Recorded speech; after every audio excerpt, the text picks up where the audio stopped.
Bonjour à tous, présent depuis moins d'1 an en France, Oppo développe rapidement son catalogue de smartphones. Il propose un modèle original, le Find X, avec son appareil photo coulissant, et son RX17 Neo constitue un appareil plus classique. Ce smartphone de milieu de gamme offre une prestation globale très intéressante. Ce modèle a droit à une coque vitrée au coloris dégradé et très bien fini. Elle accueille un écran de 6,4 pouces AMOLED qui affiche de la Full HD+.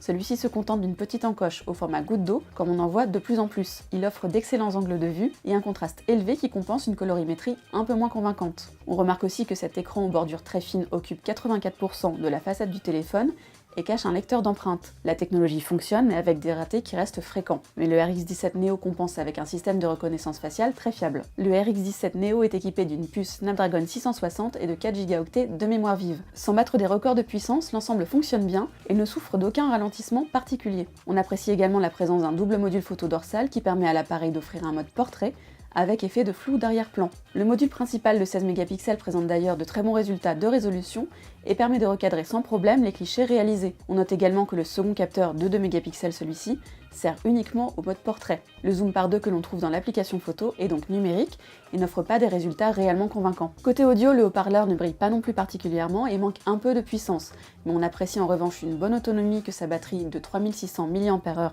confère au RX17 Neo, puisqu'il dépasse 10 heures de navigation web avant de s'éteindre. Bon point également, son stockage interne de 128 Go est extensible par le biais d'une carte microSD. Il est par ailleurs compatible 4G et fournit de bons résultats en termes de sensibilité au réseau. Satisfaisant sur tous les critères ou presque, et sans défaut rédhibitoire, le dernier né d'Oppo aurait tout de même pu parfaire sa copie sur certains points. Outre une interface ColorOS basée sur Android Oreo seulement, le smartphone déçoit par l'absence de chargeur rapide et par l'intégration d'un port micro USB seulement et non d'un port USB type C. Pas de quoi néanmoins ternir un ensemble qui fait du RX17 Neo un solide smartphone de milieu de gamme que l'on recommande sans peine.